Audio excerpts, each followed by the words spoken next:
twende kazi. Rasha mimkali, nianzaga mziki tuna na kitari, akajikanisha basi tuna dakitari. Si unajua Rasha na kuwaga dakitari, basi mtaani mini ordinary, si wagetikari, boss mimnade. Ndo maana tudem tunashindaga kelele, wanataka mpango wa kando ati ni wadare. Boss, hey, ni shamare, niko mdogo tu kwenye gari.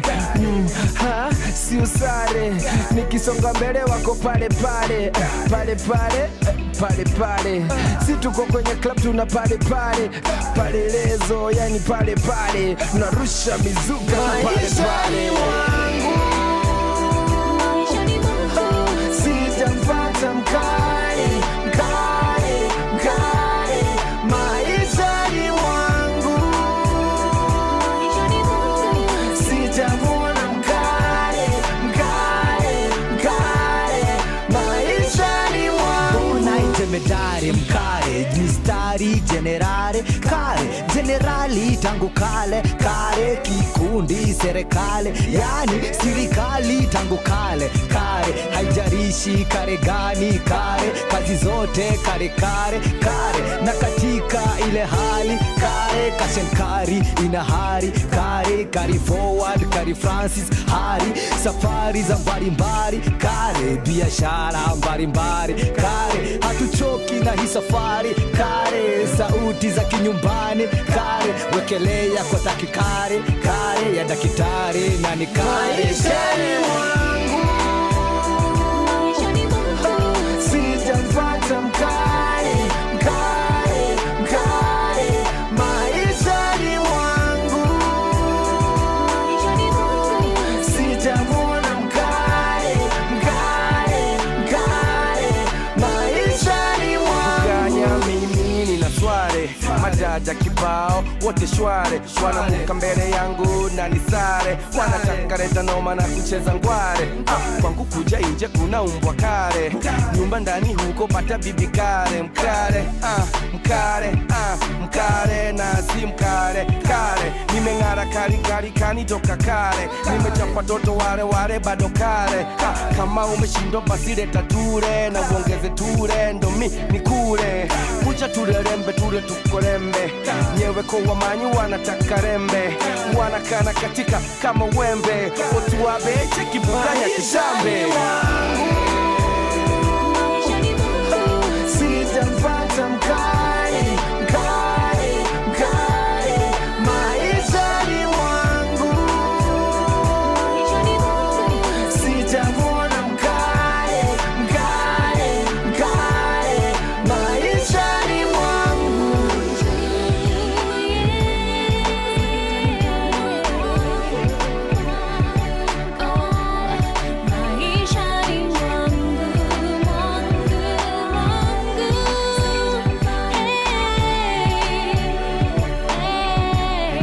Maishani mwangu, sijampata mkali maishani mwangu, sijamuona mkali maishani mwangu. From sunrise to sunset, all day and night. Power Radio. From sunrise to sunset, all day and night. Power Radio. All right, welcome ladies and gentlemen. That was Punet Maishani Mwangu. It is playing right here on Power Radio. This is the Power Morning Drive Show.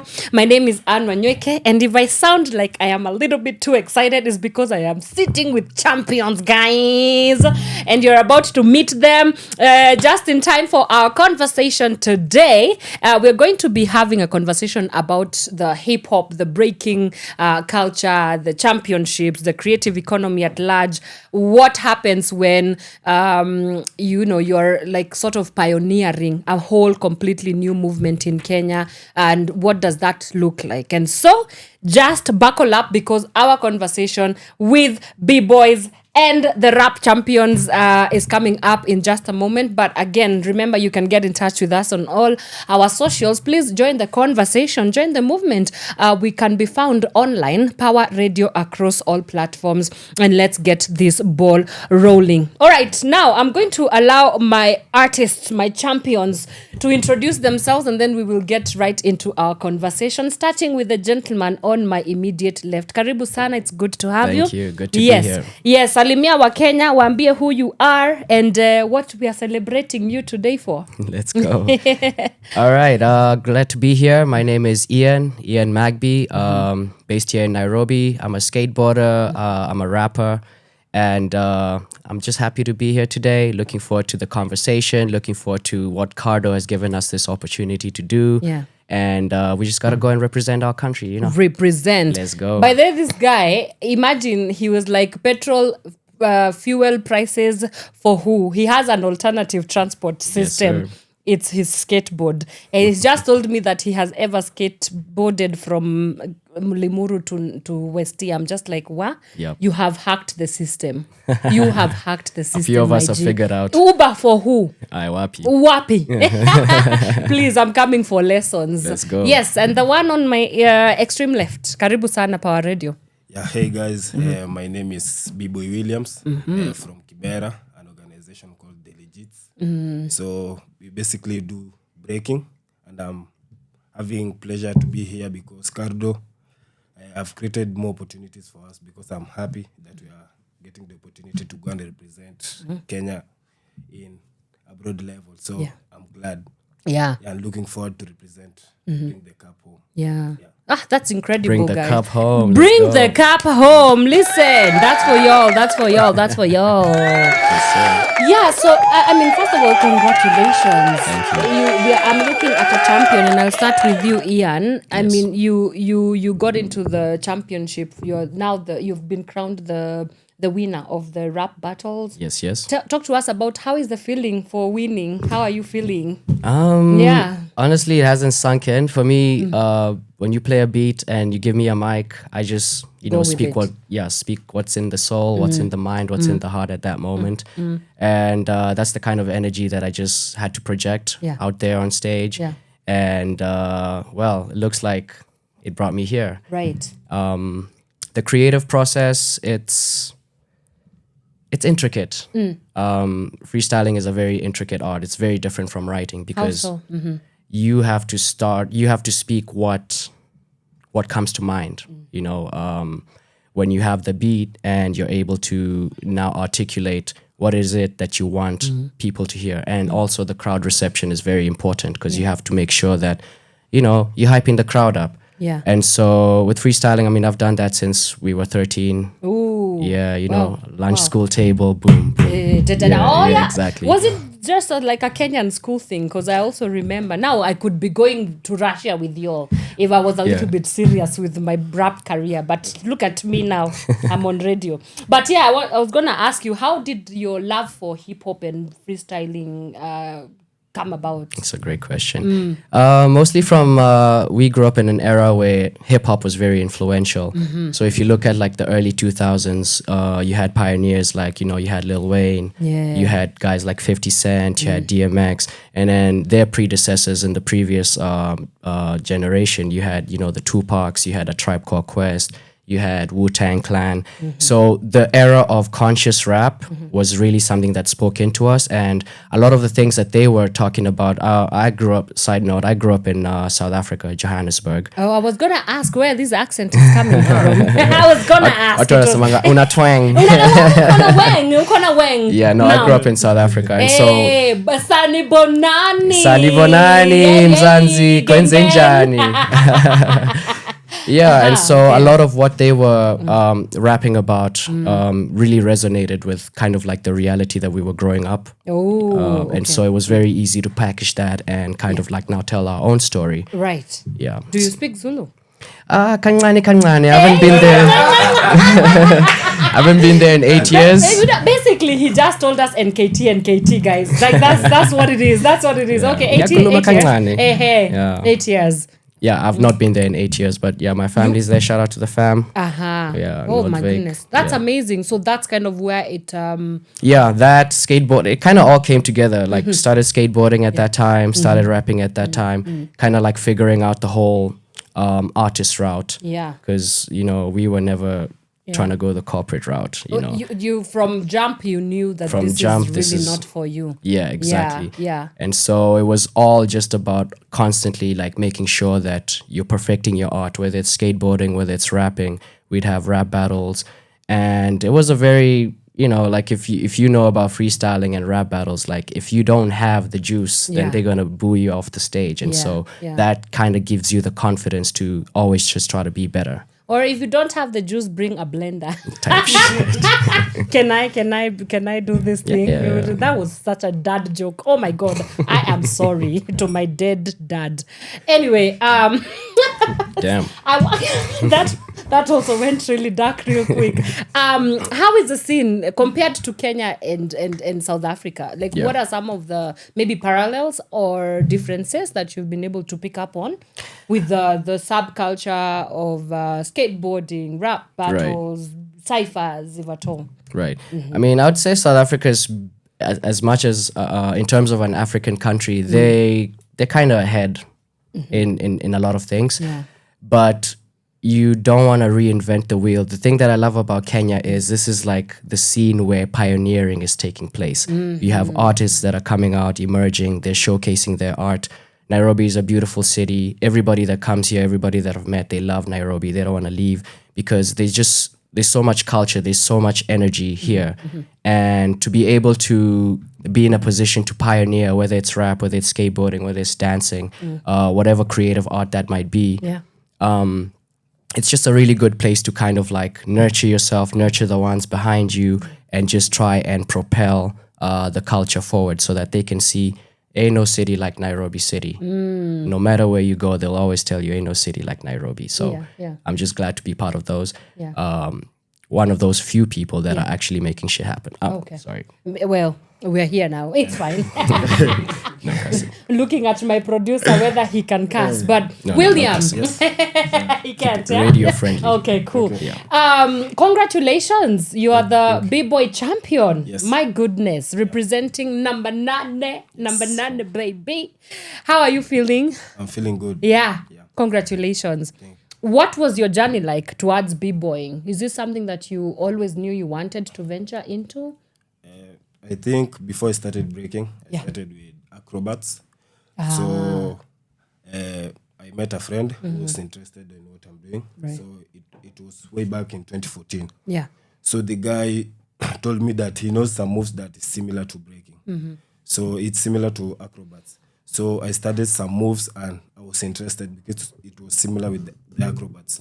So before I went deeply in breaking, we were dancing and we were called Trojans. So, but what was making me not to do breaking was school.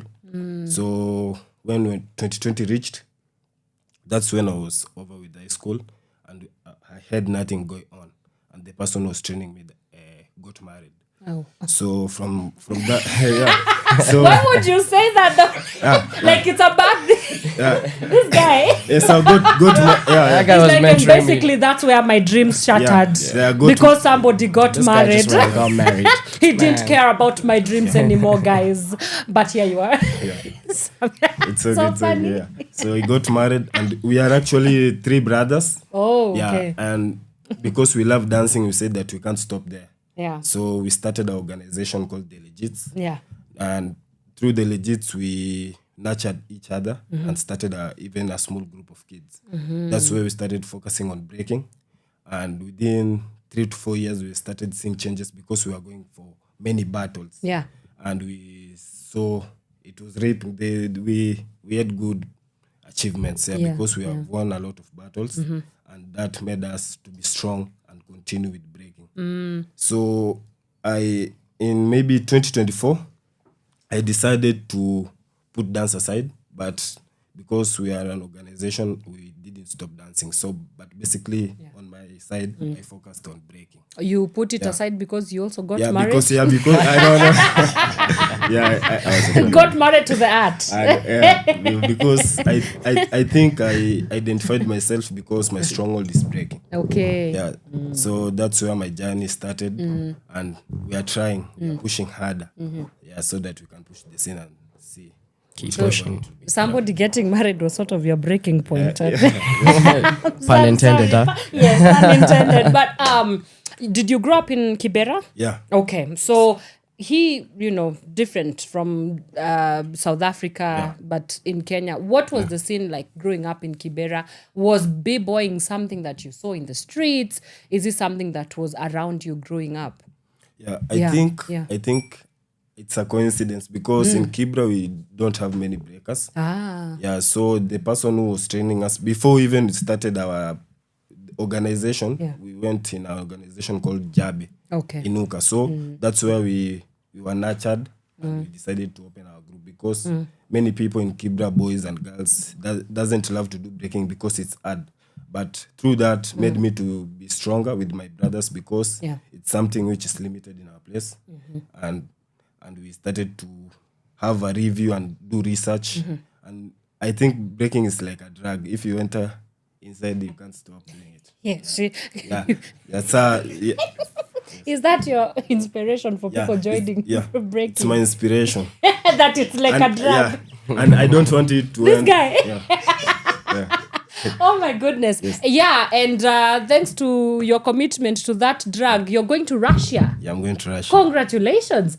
How are you feeling about this? I'm feeling good. Yeah, because I think it's a big opportunity. It is. Since Oduor went last year and won the battle, I think it has created a big opportunity in Kenya industry because he qualified online. But you see, through him winning, we are getting another opportunity, but the qualifiers happened in Kenya at national stage, which is also a great opportunity in breaking scene because I think it's my first time to go outside Africa. Outside Africa. I have never went outside Africa. Okay. And it's a pleasure because I will meet new people. Yeah. The exploration, and I think when I'm coming back, it might be opening doors to greater opportunities. What mostly are you looking forward to when you go to Russia? I mean, obviously, apart from winning. Yeah, I'm looking forward to obviously to socialize. That's the important thing because this is even though it's breaking, it's a family, and I want to learn new cultures, new food, new people. Sure. Yeah, because this brings a way of life. Fun. Yeah, it's fun. You also are going to Russia. Yes, I am. Yes, you Vladivostok. Did I say that right? What did you say? Vladivostok. Oh my goodness. I'm not even trying to do that because my family might disown me. But are you excited? I am. Yeah. Mostly what are you looking forward to? Looking forward to except the winning part because we gotta bring it home. Yeah, you gotta bring it home. Got to bring it home. Mostly the networking.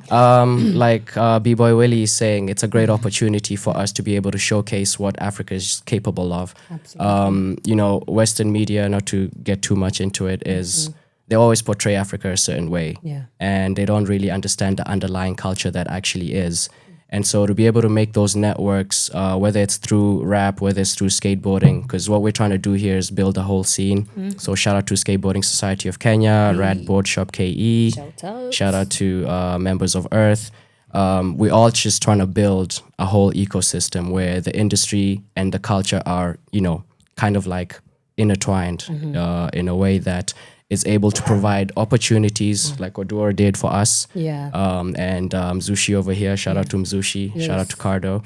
The opportunities that they're able to give us, we want to just know or learn as much as we can out there and be able to bring that home and basically showcase it to everybody else and show them that, you have a dream, you can achieve it. If you put your mind to it, if you put the work in, because, a dream without work is just a vision. And so you got to put in the work. And so to be able to do that and kind of like connect the dots between what's happening out there and what we're trying to build over here, I feel like that's the most important thing. And that's what we are looking forward to.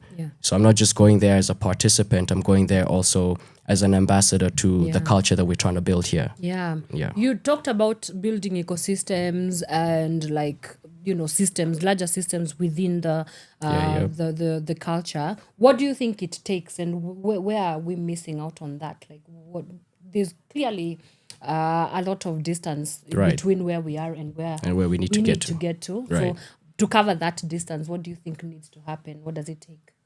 I'd say the most important thing is having the right team around you. Yeah. Many people are talkers, they're not doers. So I feel like for anything to work, you got to have the right team behind you. And with the understanding that not everybody has the same strengths. So it's about leveraging each other's strengths and kind of collaborating instead of competing. So we're not trying to be competitors, we're trying to be collaborators in a way that we have the right people, have the right team. When you have the right team, you have the right systems in place, you have the vision, you're able to kind of like share ideas, share goals, share visions, and it's just about working towards that. Yeah. We just built a second skate park in Nairobi in Kenya. Oh, we do? Yeah. I only know one at the Aga Khan Walk. Oh no, that's not a skate park. What is that? It's a parking lot. Oh, they just so they just there. kind of turn it into one when they feel like? Right, yeah, on so Sundays. Where's the first one? And it's in Loresho. It's called Shangilia Skate Park. Okay. It's based in a children's home out in Kibagare. Okay. So it was built in 2013. So just as of last week, we built another one in actually Kibera. You know Ngei Primary? Yeah, I know Ngei. Yeah, Ngei Primary. Yeah, we did a skate park there. So actually after this, I'm gonna go and test out the park with a few of my homies. Okay. And just looking to build more skate parks around Nairobi, around Kenya. Yeah. Because it's also an emerging sport. Now it's in the Olympics. And so we want to propel the future generations to go and compete. I might be too old to compete. I don't know. You do. That was going to be my next question. Yeah. Is this something that is long haul for y'all, the both of y'all? Yes. For me, skateboarding's always been a lifestyle. Yeah. I live, breathe, eat skateboarding. Till Rap you're comes 70. into it. Till I'm 70. You're going to be rolling on those blades. Exactly. Oh no, it's not rollerblades, it's skateboarding. You're one swanky grandpa. Yes, sir. But as far as the rap is concerned, I've been working with the Block Studio. I'm a resident artist there. They've really been helping me develop my artistry because all I ever did was just rap. I never actually went out and put music out. Okay. But now we've been working with a few tracks that are out right now. My homie Mo Easy just dropped an album, Keep Pushing. It's called Keep Pushing. And the basis behind that is in everything that you're doing, whether it's b-boy, whether it's breaking, whether it's hip-hop, whether it's rap, whether it's creativity, you keep pushing. Right. And that's the motto. And so that speaks into me a lot as an emerging artist with the goals and the visions and the dreams that we have as a collective, as brothers and sisters. We just got to keep pushing. Love that. Yeah. What about you? What's the next 5, 10, 20 years looking like for you with the b-boy career? Just for long haul? I think we will keep pushing, move with purpose. Yeah. I think what you do, you should have a vision. That's why we are concentrating most in our organization to nurture the kids because at the end of the day, we are growing old. And what's next? Because we have to nurture the future generation. Because even we will be MC judging, but who will we judge? You see? Yeah. So I think we should nurture the foundation. We should concentrate more on foundation. Yeah, that's why the scene will grow. Yeah.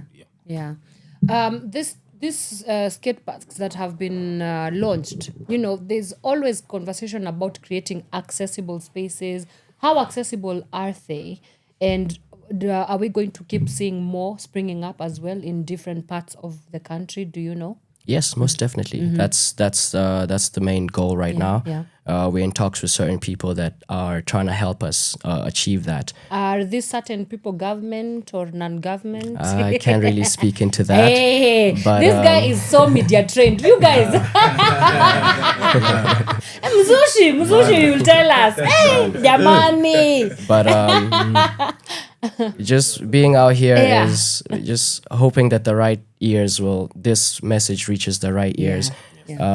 Certain people feel certain things about how our government is going, but I mean, if they have an insight or they're able to see what we're doing and they're able to assist us with it, we're very welcome to that. Our brothers in Ethiopia have been doing amazing. They're building massive parks all across Ethiopia. Yeah. I think Addis has about 8-9 skate parks now, if I'm not wrong, and their government is very invested in them because they see that. Yeah, I also saw like they have even a girls only skate park as well. Yeah. Shout out to Ethiopia Skates. Yeah. We went there last year to represent Kenya. Okay. In skateboarding, amazing place, amazing park, amazing culture, and it's just we want to emulate that, but with a Nairobi spice. Like bring what we have as Nairobians, as Kenyans. Yeah. To the rest of the world. The World Cup just ended, and do you think we will ever get to a place where this culture will have like people across the world coming from all over the world to just go and see b-boying and breaking and like on the level that the World Cup is at? I feel like they're already starting. Like I said, everybody that comes to Nairobi, there's a certain vibe, there's a certain hype to it. They love being here. And, I feel like anytime that you're coming to Nairobi, you need to leave with something with you, like something that speaks into you. The problem is they never live with me. You know me, I don't want to be here. Please. Talk to your people. Talk to your people. I need to get out of this country. Yes, please. Trust me, Kenya is as good as it gets. When you go out there, aside from the culture shock and everything, everybody keeps telling me this. We are better off I want to go here. and see for myself. We are better off here. This country is so exhausting for me, but anyway. At least we have memes. At least we have memes. Yes, sir. Okay, as we conclude the conversation today, because we have to talk to the other set of our champions. Yeah, our champions. What has been the most transformative bit about joining Cardo as a movement to your career so far? Wow, I can't speak enough into that. It's just an incredible opportunity. It's not something that I ever dreamed or had on my vision board or whatever. But their ability to look at talent, see talent, and nurture it, give you that exposure, that's something that is immeasurable in terms of the value that it brings, not just as an individual, but as a whole collective. And I'd like to say thank you to Cardo for this opportunity. We want to see more people in here. We want to see more winners. We want to be able to go out there and show them that, hey, we are capable and we are doing this and we are doing it. Yeah. And so that it's like a full circle moment, Yeah. Starting out as a 13-year-old just to this now, going to Vladivostok. Literally, imagine. Amazing. Russia. So cool. And other bigger things. For Your sure. Parting shot? Jokey. I'm kidding. My parting shot would be, just like B-Boy Willie said, it's like a drug. Skateboarding, rap, artistry. Like, always embrace your culture, always embrace your art. Never forget where you come from. Don't be afraid to express yourself, because everybody has a certain idea of who you need to be, or media friendly, or that. I would say just be as blunt and as authentic as you can, because you are only going to be the version of you that you choose yourself to be. Yeah. And nobody else can take that away from you. Right. What has been the most transformative bit about joining Cardo to your career? And then you can end with your parting shot. Okay. Because it's the first time for me to participate in Cardo, I think it has created opportunity for me. And I think in long term, I see Cardo is valuing talent the way you have seen. Yeah, I think Cardo is the big event in Russia, and they are seeing potential in Kenya. Yeah, so we are waiting to see more, and I think it will bring fruits in Kenya. Yeah. Yeah. Your parting shot? My parting shot is to tell everyone, move with purpose, don't limit yourself, go beyond limits, and love whatever you do. And don't get married. I thought you were going to say, and don't get married, because you might be affecting dreams to go to Russia and other short stories. And say never give up, just do whatever you love. Yeah. Alrighty, that's amazing. Magby, yes, Ian, and William. Oh my goodness, what a privilege. Thank you so much, guys, for making the time to come through. All the best. Go represent For sure. I'm putting you in my suitcase. Please, let's go. I'm not coming back. Please, let's go. Now. My girl might kill me, but... Rudy. Yeah. Nobody can bribe me enough to come back. But congratulations. I'm so excited for you guys. Mukienda muwin murudi hapa to celebrate. Kabisa. I will bake cake for you all specifically. Let's go. Yeah. Alrighty. Okay, that has been our time with, champions straight from Kado. And they will be heading out to Russia. When we get back from this break, we are going to be joined by the ambassador himself. He's not a newbie on this show. And the other two-time champion now as well. So do keep it locked to Power Radio. We will see you after this short break. From sunrise to sunset, all day and night. Power Radio. Nice and slowly. Let me walk with you, talk till you know how you feel. Songa karibu mpenzi wangu, you're so sexy.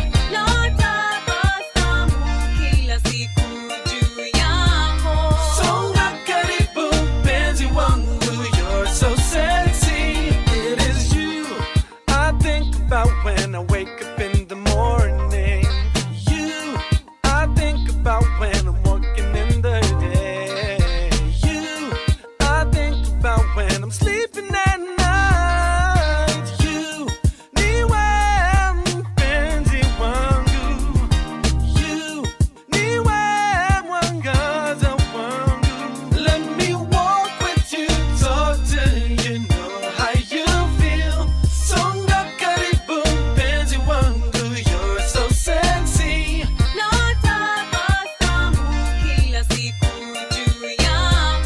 Songa karibu mpenzi wangu, you're so sexy. Uwe wangu wa milele na milele. Mpenzi na kuwaza kishenzi. Oh, niwe kichwa changu, roho yangu niwe. Rafiki wangu wa milele. Let me walk with you, talk till you know how you feel. Songa karibu mpenzi wangu, you're so sexy. Natabasamu kila siku juu yako.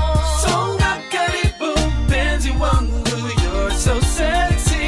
Let me walk with you, talk till you know how you feel. Songa karibu mpenzi wangu, you're so sexy. Natabasamu kila siku juu yako. Songa karibu mpenzi wangu, you're so sexy. Twende nani wewe wafanya moyo wangu dunde kwa masekunde, ni kama nimefunga dude ama nimepatiwa recording deal ya bure. Ndio sababu nataka uwe wangu wa milele. Your smile, the way you walk, the way you talk, inafanya kila mtu aseme oh my god. Inafanya heaven and earth to come to a stop. Sema kweli my girl, you're too damn Let hot. me Hey. walk with you, talk till you know how you feel. Songa karibu mpenzi wangu, you're so sexy.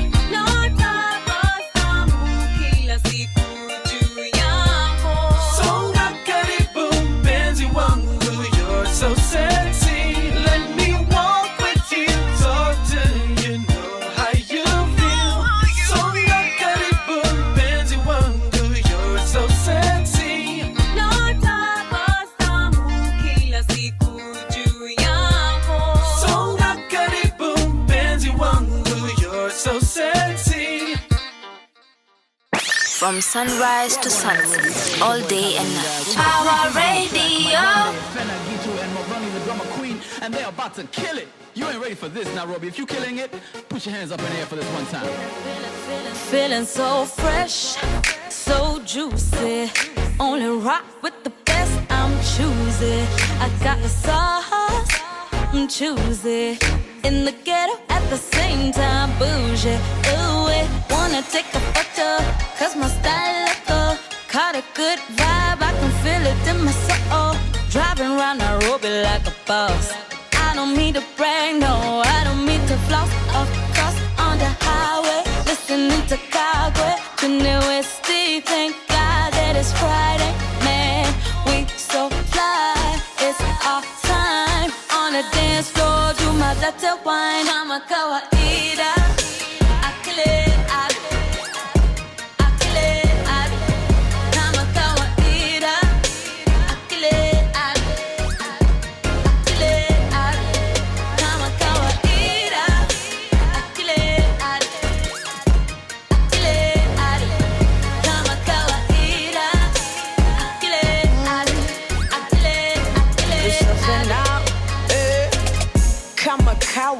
Kama kawaida, niko na mistari na niko na mawaida. If she asks for money, never leave with the broad. And if he say he'll pay you next week, he's a fraud. East African girl, hella mean with the quad. One time, then I leave with the squad. She say she got the sauce, I got the mayo. The way I rock the city, Nairobi be like, ayo. Hey, we can chill in my car. You can listen to my new sheet. Now do you like it or not? Can you with my bullshit? Wanna babaika? I feel it, I do. Oh, the way I kill it, I do. And anything you want, yeah, I feel it, I do. Kama kawaida. Akile,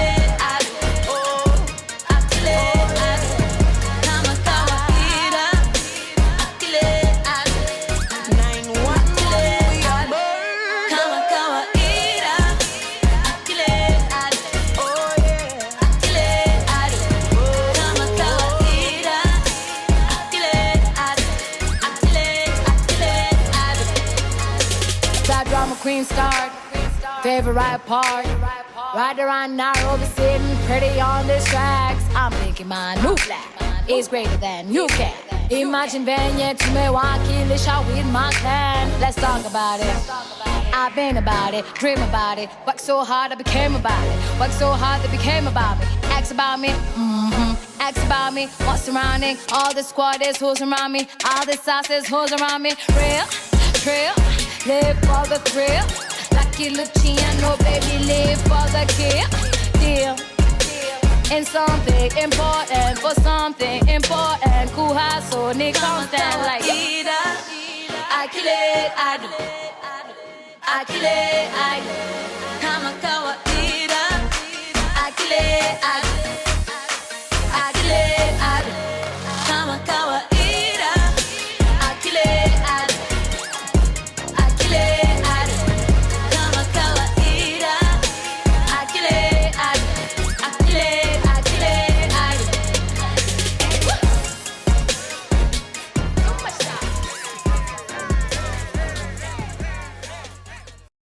From sunrise to sunset, all day and night. Power Radio. Alrighty, welcome back. That is Kama Kawaida, the Kagwe Mungai, alongside very many other dope artists right here on Power Radio. Yes, indeed, it is the Power Morning Drive Show. My name is Wanyoike, and now I am joined by a two-time champion, global champion. If we do say so ourselves, no, for real, he's a two-time champion.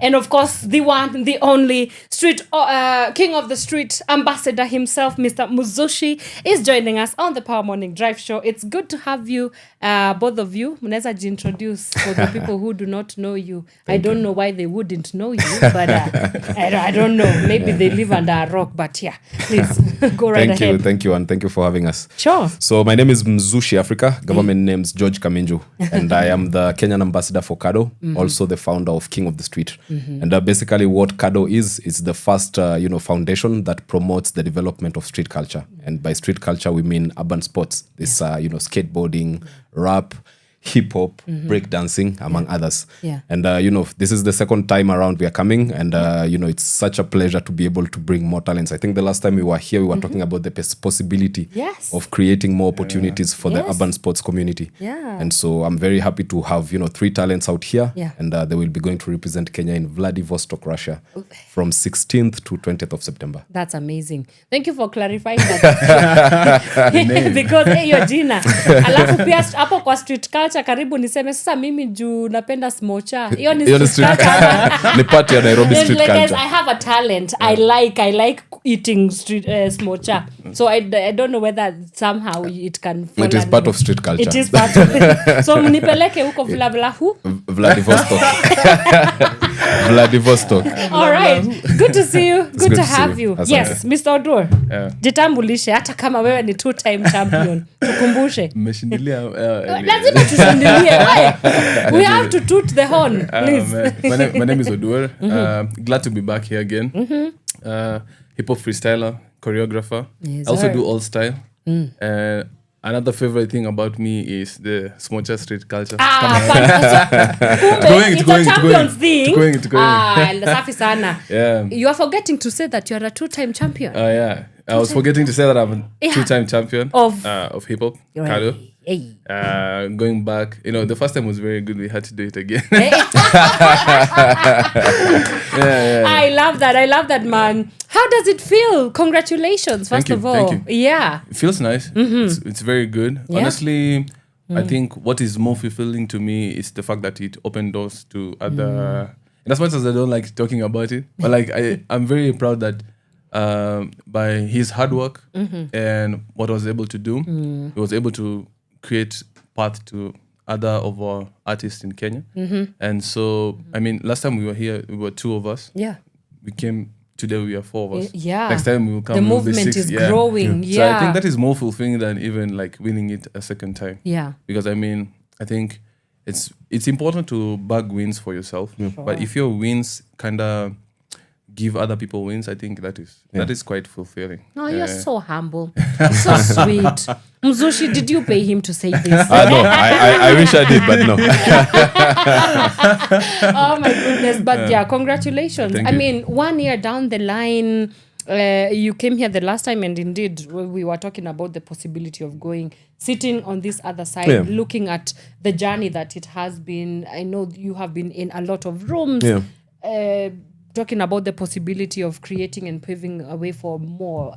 How does it feel? It must be such a proud moment for you. It is a proud moment, and I think, as Oduor puts it, like it's a proud moment in that the effect goes to other people. Like I think it's one thing, as he said, to be able to achieve certain things by yourself. Like for myself, I've represented Kenya on many platforms. Sure. And like it always feels nice to be able to do that, but I think it's a lot more satisfying when the work you're doing, the output of it also affects other people. Yeah. And so for me, like last year, I remember when we went for the grand finale in August, we were only able to qualify Oduor through the online stage. And so, being able to go back to Moscow back in November and try to lobby to have a national stage, that was quite the effort. And also, trying to make that national qualifier happen also, because you do not get particularly any funding to do the national stage. You have to figure out, like, how do we actually do it? Where do we get the support? Who is ready to support? Who can do what? And so for me, that was quite the journey. And even bringing the national stage to Kenya, it just happened on the 18th of July. It was quite the mission trying to make that happen, trying to get the venue. The fact that it was 3 directions of street culture taking part. Usually when I'm organizing, I organize only one. I organize breaking. But this time I have to organize breaking, I have to organize hip-hop up style, I have to organize rap at the same time. And so that was quite complicated, but I'm really happy of the results. The results are really nice. We were able to have a very nice event. And from that event, we have these amazing champions. Yeah. So and what else also like was a standout element doing the national qualifiers? I mean, the pool of talent that you were able to see. What new thing came out of these qualifiers? For me, from the qualifier, the most outstanding thing for me, we had some showcases from very young crews. We had young TIT who come from Mathare. We had Mathare kids who also come from Mathare. We had Young City who come from Kibera. And these are crews that are doing a lot working with kids. Like for Mathare kids, they have one of the kids performing was 7 years old. Ooh. And I wish you could have seen the showcases. It was mind-blowing. Like the way they brought the performances was really mind-blowing. Yeah. And for me, that was very interesting because it reminded me of, in Kado Grand Finale, there is what is the most anticipated show. That is the opening and closing ceremony. And it's similar to what we did with the showcases. It's normally a dance showcase. And in Russia, it's a 3-hour showcase.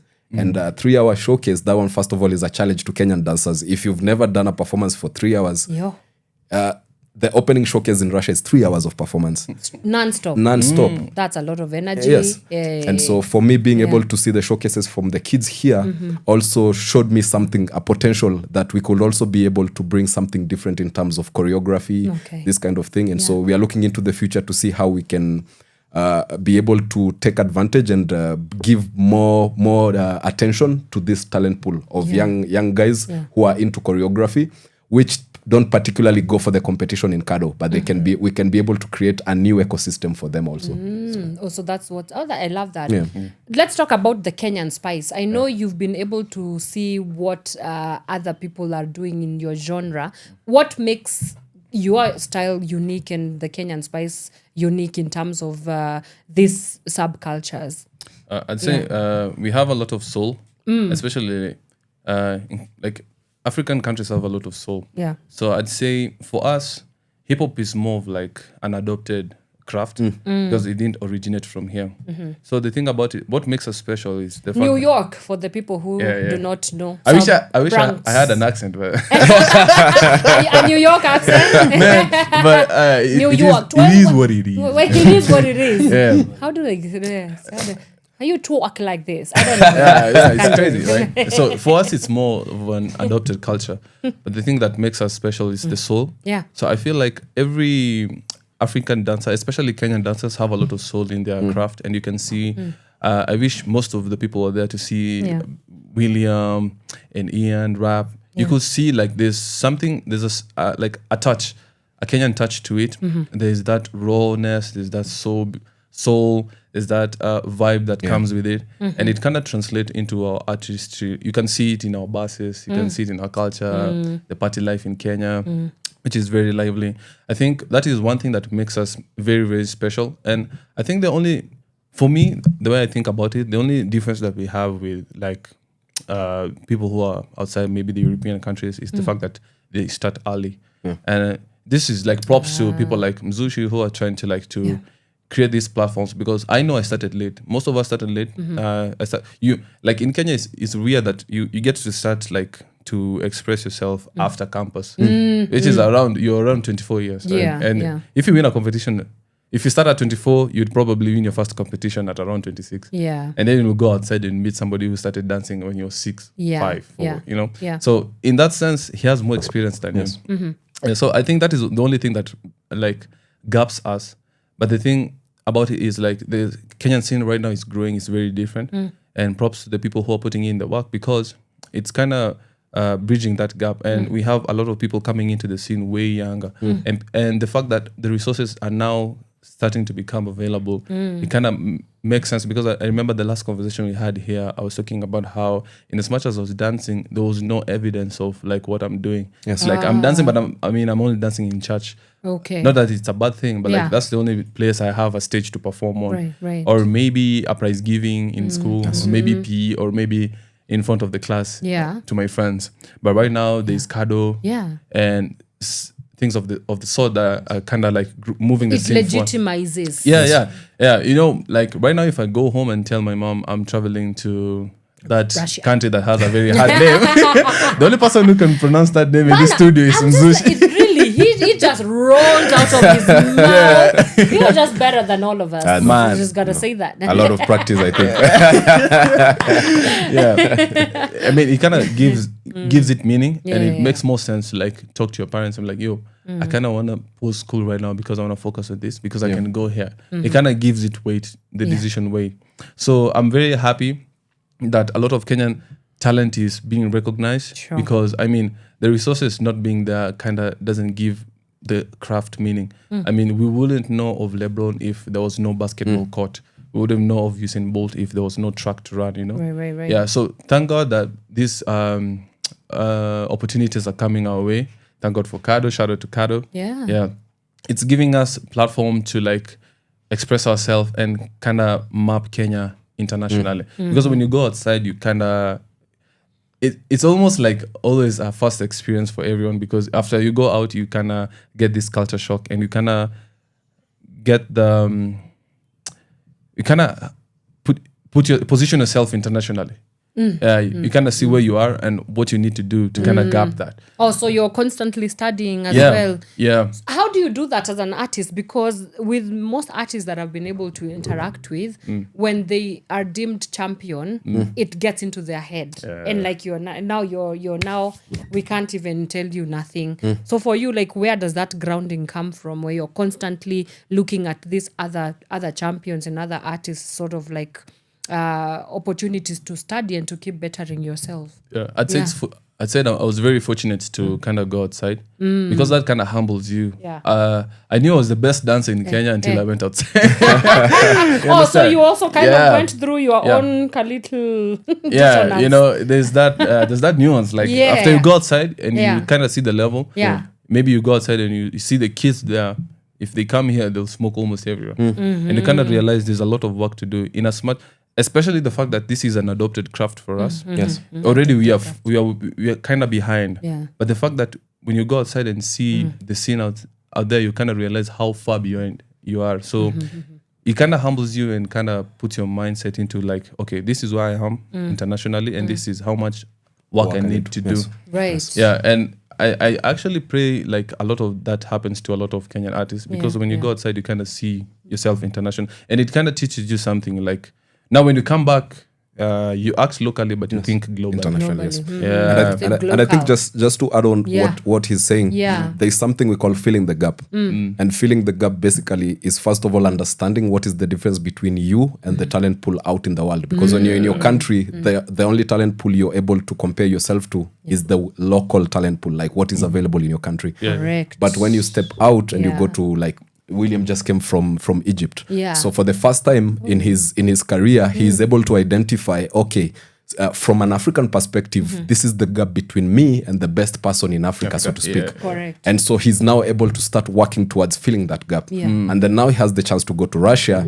So now he will meet people from 80 plus countries. The Kado Grand Finale will be attended by more than 80 countries around the world. And you're talking about the best talents from those 82 countries coming to represent in Russia. Correct. And so he will also be able to identify what is the gap between him and the best talents from Europe, the best talents from Asia, the best talent from Africa. And then now he's able to work with the knowledge that, okay, this is the gap, and so I'm going to fill that up. And so even for Oduor's journey, for me, I've been able to watch his journey since the first time he won Red Bull Dance Your Style, represented Kenya in Germany. And when he first went out, I remember even the way, like when he came back, even the way he moved changed. Everything changes. Because everything you changed. Just learned so much. Yes, because he was now trying to fill the gap. And so the trips that have come after that has just been him trying to fill the gap.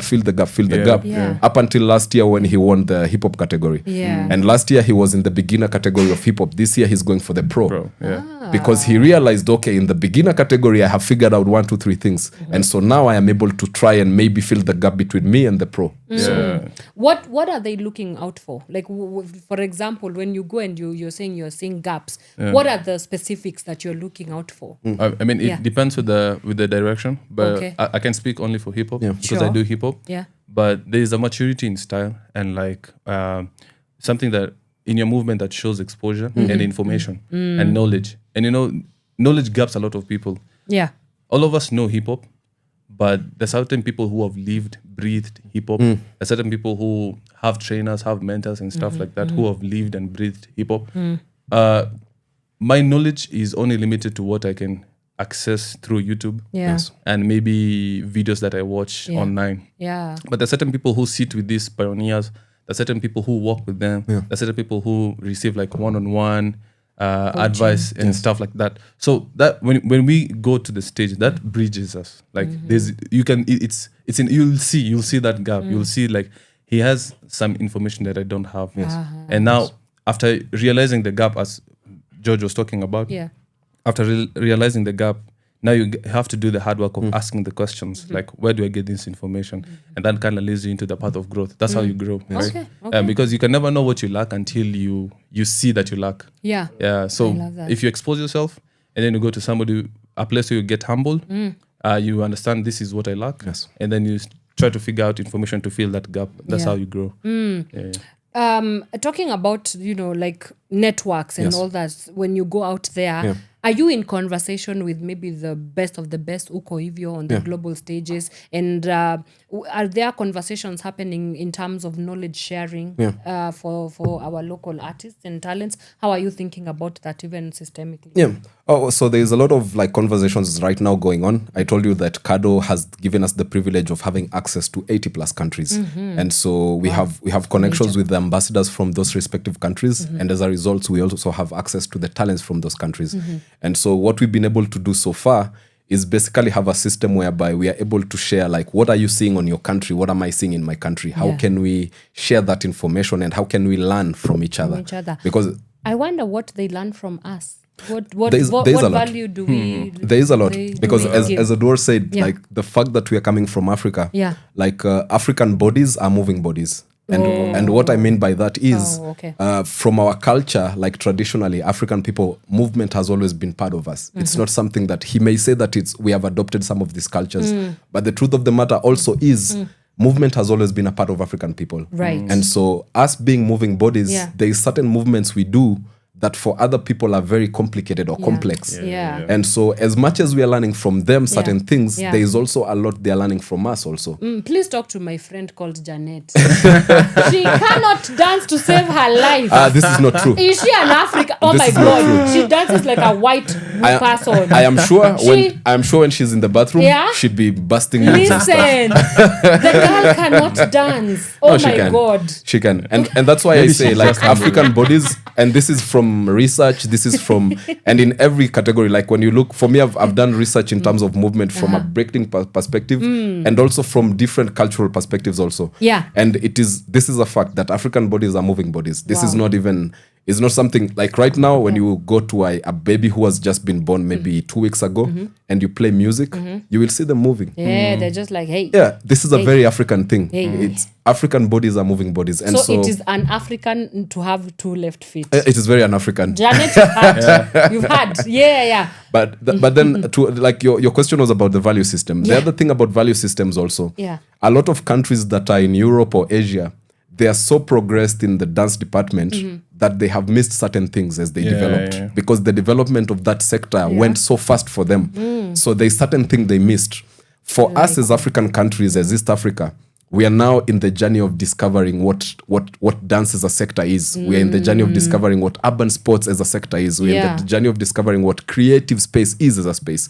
And so in that process, as we are discovering, there is many things they missed in their discovery that we are discovering now. And so there's certain solutions we are getting now for Africa that are not just African solutions. They're becoming solutions for worldwide. Correct. And so that is the thing. That is the value system that Kenya or African countries are bringing to the table. The fact that in our journey of discovery, we are also discovering things that they might have left out during their moment. Sure. So, oh, wow.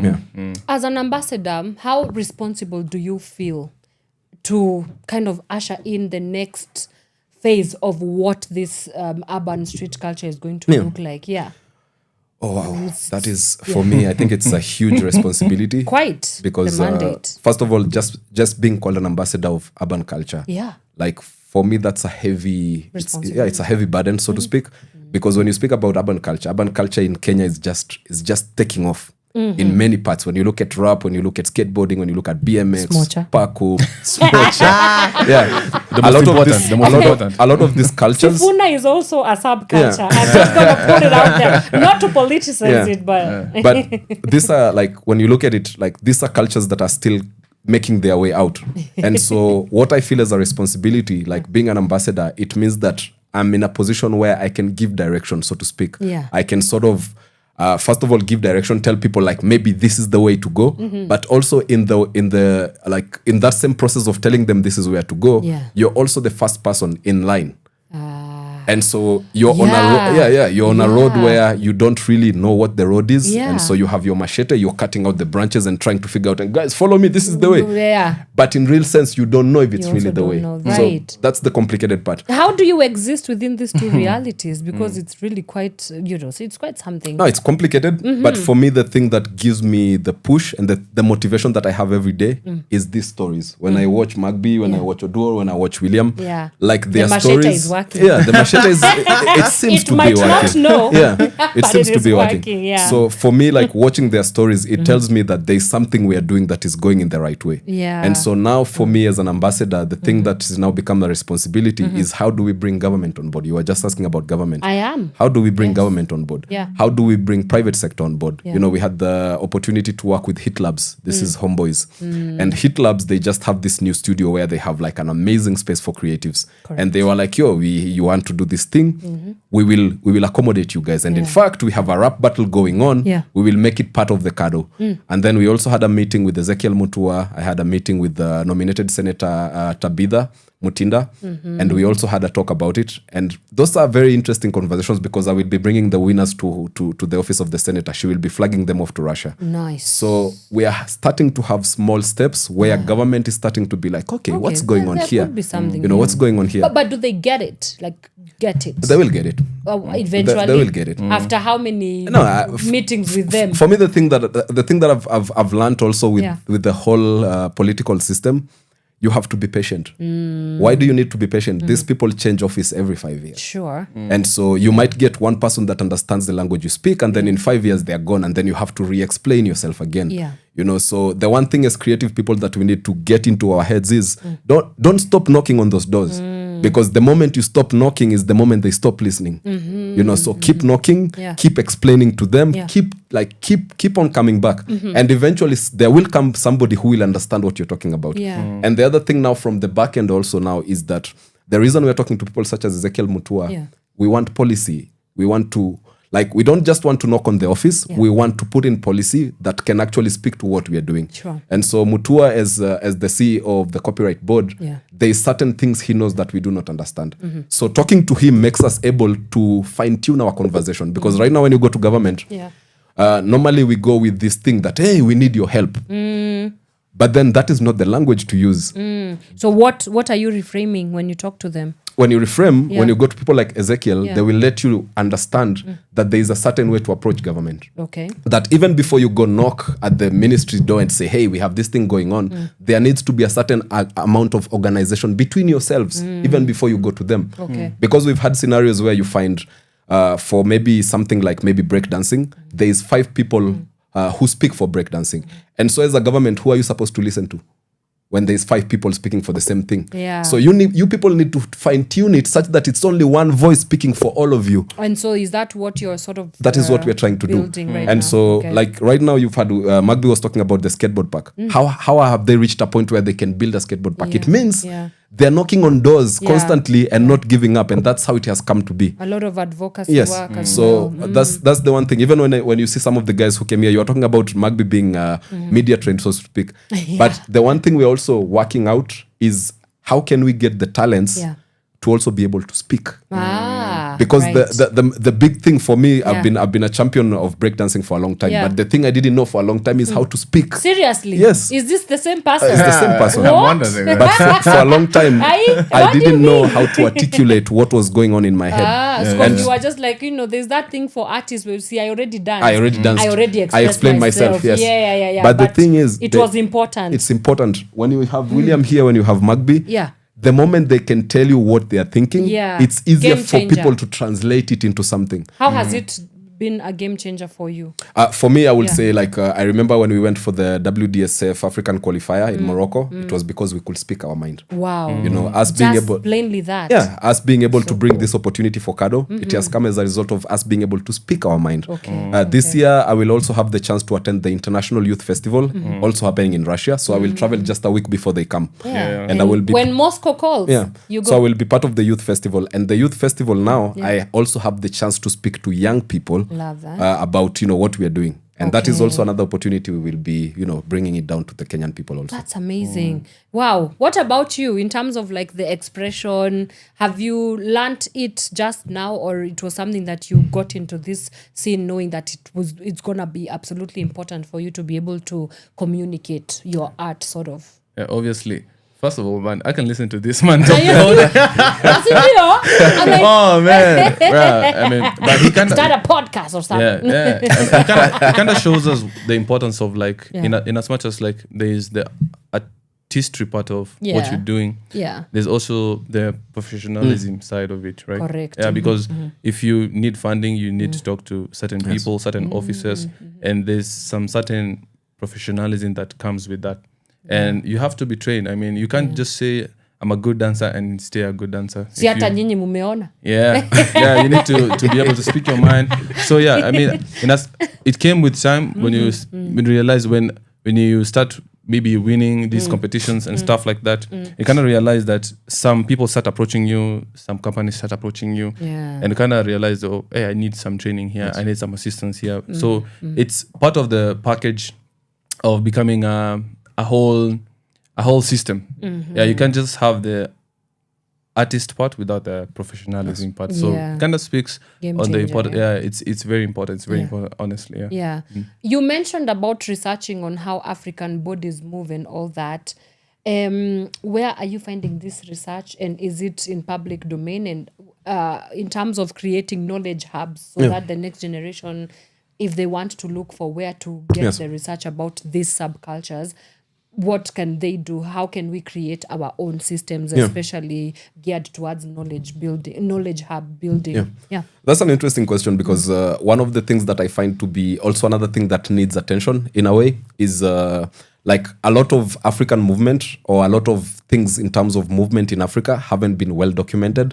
And this is how the notion that hip hop comes from New York comes. You know, a lot of people, for me, I'm one of the people who don't agree with this. Oh, you don't? No, I do not. Because those by the people time... for Bronx, they No, because brought it by from the us. time we're talking about 70s. Like Yeah. for me, I've studied my history with hip hop. Yeah. When you talk about the, DJ Cooler Hack doing the party in New York in the Bronx, block parties. this was in the 70s. Yeah. But we have evidence of earlier movements like With that our African with African drums. people, and so I'm like, okay, Yeah. maybe a big part of it might have been inspired by this thing that happened in the Bronx, but movement in general has always been there, even of before us. the Bronx was Yeah, there. yeah. And so for me, where I get most of my research, there's a lot of writers, traditional writers. And one of my favorite writers is Chinua Achebe. Chinua Achebe. And for a lot of people who read books about Chinua Achebe, they will get themes such as colonization. They will get like different kind of themes. Yeah.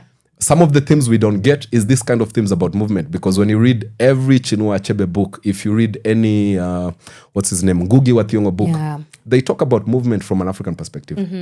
And they talk about it from pre-colonial times, before 1963. Yeah. And so if Africans have been moving before 1963 and hip-hop hasn't been born until 1970, It's like settle down, Bronx. yeah, somebody will have to Settle do some down. serious convincing for me to believe that it actually came from the Bronx. So that's one of the things. But I put myself in a space where I can absorb as much information as possible. And there's a lot of information, public domain information about movement. All right. And that goes all the way from 1930s, sometimes even all the way to 1901, before the Wow. railway was built. The Kenya-Uganda railway was built. Yeah. And so if you're able to get access to some of this information, Yeah. it will give you a lot of guidance as a movement artist. If you're a movement artist, there's a lot of guidance you will get. I call myself Mzushiafrica. A lot of people don't understand where that name comes from. Where or does the it come from?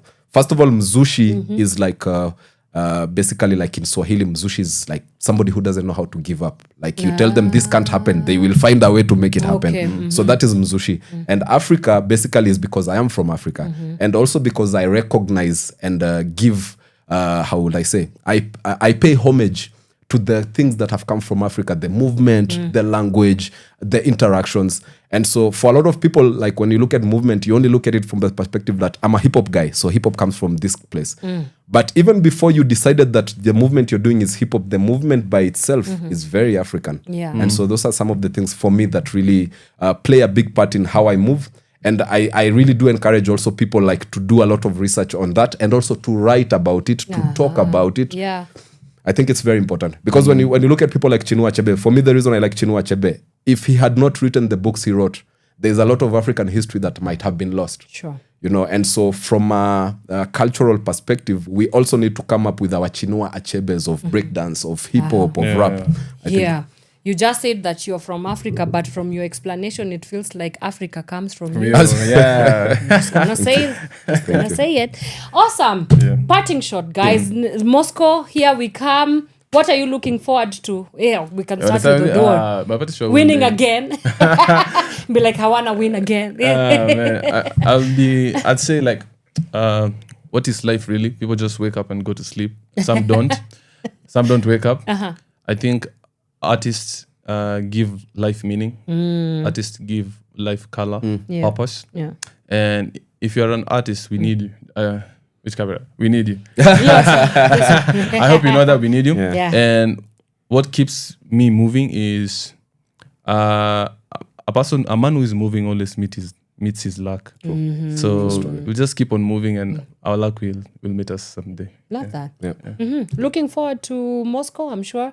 What do you hope to, what do you hope this will mean for the ecosystem? Yeah.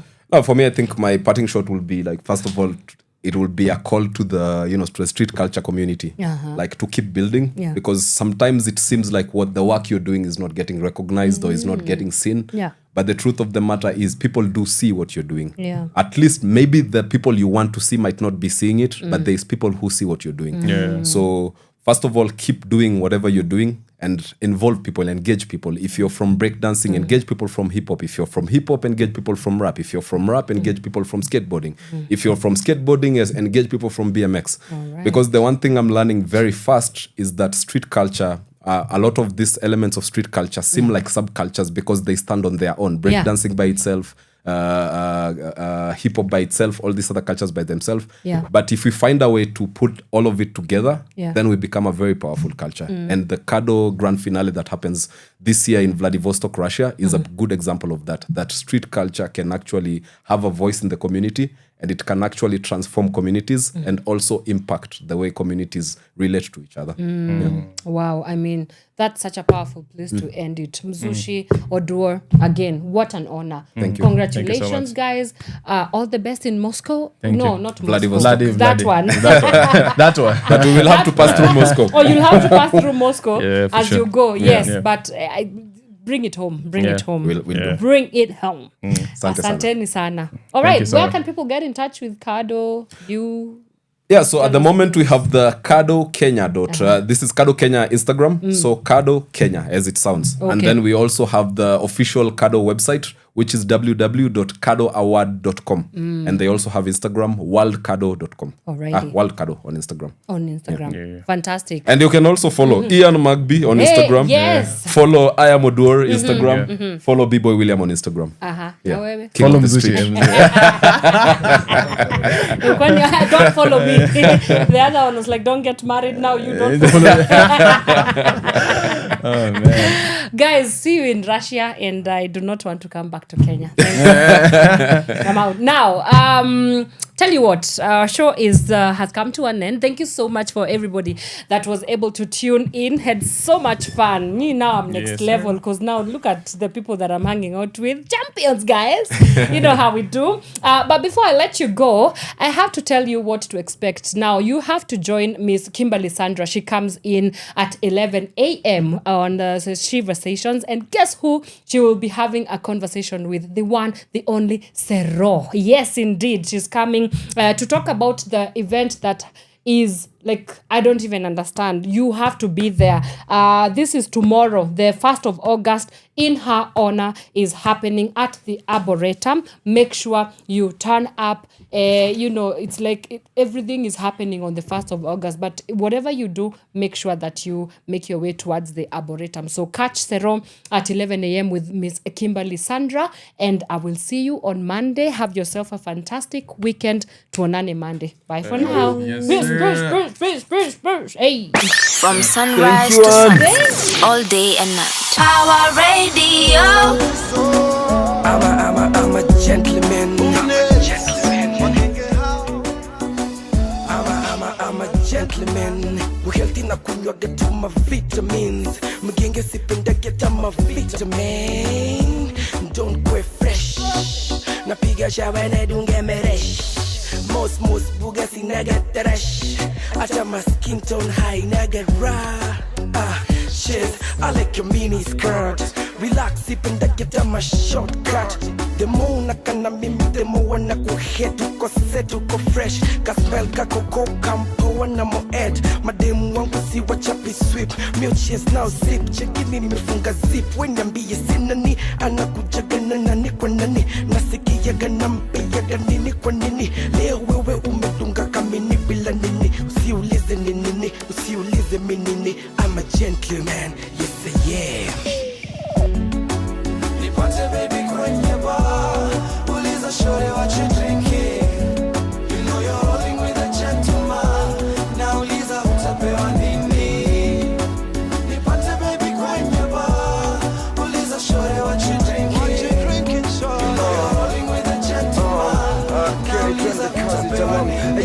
Ladies and gentlemen, introducing Flash of the gentleman, madam wananipenda. Oh yeah, I'm a ladies man, always niko kazi, so yeah, I'm a businessman. Wananitaka Flash, yeah, the Superman. Juu watoto niko nao niwe Superman. Nikiwa kwenye bar, venye miuka, venye miuva, ay, swaga balan. Baby unakunywa nini? Pewa unachotaka kwani iko nini? Pose, si atina kukatia, bani kukupata siwezi mind pia. Baby unakunywa nini?